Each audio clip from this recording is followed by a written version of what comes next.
Anthropology से related मुझसे सिर्फ एक ही क्वेश्चन पूछा गया कि एंथ्रोपोलॉजी बेसिकली आप इसको एडमिनिस्ट्रेशन में कैसे यूज़ करोगे।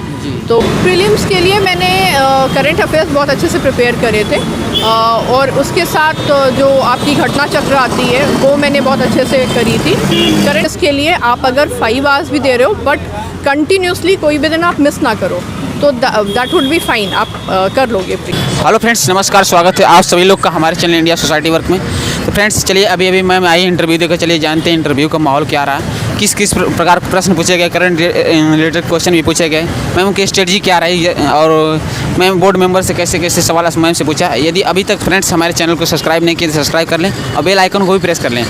फ्रेंड्स यूपीपीसीएस से रिलेटेड बहुत सारी वीडियो अपने चैनल पर हमने अपलोड किया है, वहाँ पर आप जाकर देख सकते हैं। कोई भी क्वेरी है तो कमेंट सेक्शन में जरूर बताइएगा।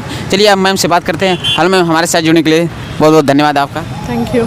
और मैम आपका नाम क्या है, अपने होम डिस्ट्रिक्ट के बारे में थोड़ा बताइए। मेरा नाम अमरीन अख्तर है और मेरा होम डिस्ट्रिक्ट फर्रुखाबाद है। मैम आपका एजुकेशन बैकग्राउंड क्या है, इसके बारे में थोड़ा बताइए। मैंने MBA किया है और करेंटली मैं जॉब कर रही हूँ। जैसे मैम आपका ऑप्शनल सब्जेक्ट क्या रहा है उसके बारे में बताइए। मेरा एंथ्रोपोलॉजी। आपसे एजुकेशन बैकग्राउंड के रिलेटेड भी क्वेश्चन आपसे पूछेंगे? बहुत कम, मोस्टली क्वेश्चंस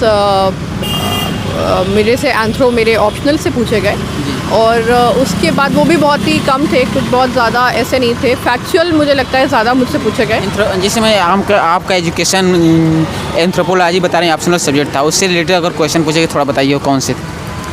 एंथ्रोपोलॉजी से रिलेटेड मुझसे सिर्फ एक ही क्वेश्चन पूछा गया कि एंथ्रोपोलॉजी बेसिकली आप इसको एडमिनिस्ट्रेशन में कैसे यूज़ करोगे।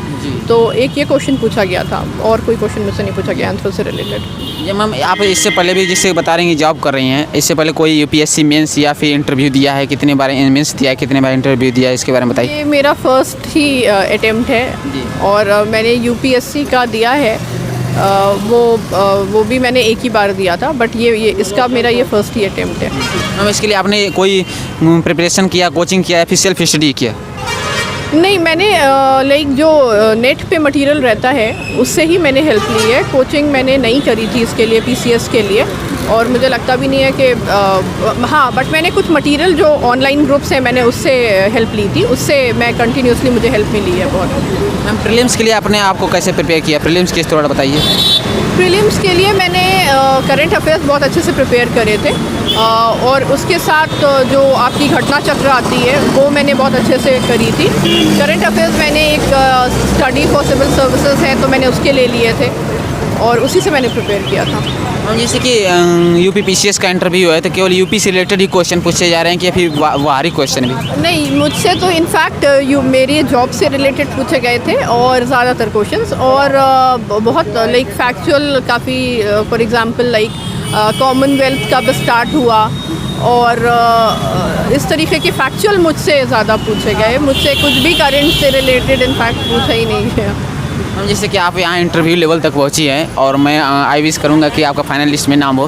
तो मैम इसके लिए मैम जैसे कि आप डेली कितने घंटे प्रिपेयर अपने आप को करते, कितने घंटे स्टडी में देती थी? देखिए, क्योंकि मैं मतलब I am already in job तो मुझे इतना टाइम नहीं मिल पाता था, बट एटलीस्ट मुझे लगता है PCS के लिए आप अगर 5 आवर्स भी दे रहे हो बट कंटिन्यूसली कोई भी दिन आप मिस ना करो तो दैट वुड बी फाइन, आप कर लोगे फ्री। मैम जैसे कि आपके बोर्ड मेंबर का नाम क्या रहा?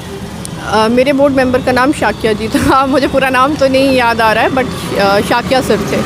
मैम क्या कोई आपसे सिचुएशन क्वेश्चन भी कुछ पे गए, सिचुएशन देकर? हाँ, मुझे 3-4 क्वेश्चन सिचुएशनल बेस्ड, जैसे कि अगर बहुत सिंपल क्वेश्चंस थे कि अगर आप if you are an SDM और अगर कोई किसी के कोई कंप्लेंट करता है हैरेसमेंट का तो उसके लिए आप क्या स्टेप्स लोगे। बाकी लाइक अगर फ्लड आ जाता है तो उसके लिए आप क्या करोगे। तो इस टाइप के क्वेश्चंस मुझसे पूछे गए।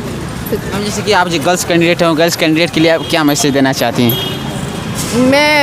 मैसेज मैं ये देना चाहती हूँ कि बहुत मतलब मैं अभी इंटरव्यू में भी देख रही थी कि बहुत ज़्यादा फीमेल कैंडिडेट्स हैं, तो मैं सबको यही कहूँगी कि प्रिपेयर करिए, अपने आप को एम्पावर करिए और आगे आइए। Thank you. जो न्यू कैंडिडेट है वो सिविल सर्विस की प्रिपरेशन करना चाहते हैं, उन्हें बेसिक कहाँ से स्टार्ट करनी चाहिए, बेसिक थोड़ा सा बताइए। तो मैंने तो घटना चक्र से पढ़ा नहीं, बेसिक तो देखिए आपको NCERTs ही पढ़नी है। बेसिक आपकी ये घटना चक्र एंड ऑल वो तो आपकी समराइज्ड वे में होती है, तो आपकी NCERTs उससे कोई मतलब वो नहीं है, आपको उसी से स्टार्ट करना पड़ेगा।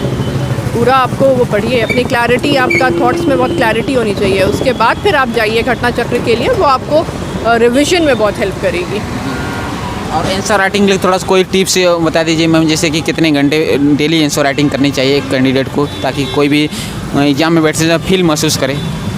मैं आंसर राइटिंग का बस इतना कह सकती हूँ, क्योंकि मैंने आंसर राइटिंग करनी चाहिए। कई लोग ऐसा करते हैं कि मेंस मतलब थोड़ा डर जाते हैं, तो आंसर राइटिंग करिए और कम से कम 2 घंटे तो एटलीस्ट करिए और फीडबैक लेते रहिए। अब टेलीग्राम पे इतने ग्रुप्स हैं फ्री में जिसमें आप शेयर कर सकते हो, और इवन आपके साथ के जो होंगे वो फीडबैक दे देंगे। तो मैंने तो वैसे ही स्टार्ट किया था, तो वो तरीका मुझे लगता है कि बेस्ट है। आप दूसरे के आंसर से सीखिए और आपको पॉजिटिव फीडबैक भी मिलेगा उससे, और इम्प्रूवमेंट भी होगा। थैंक यू मैं हमारे साथ जुड़ने के लिए बहुत धन्यवाद। Best of luck. Thank you.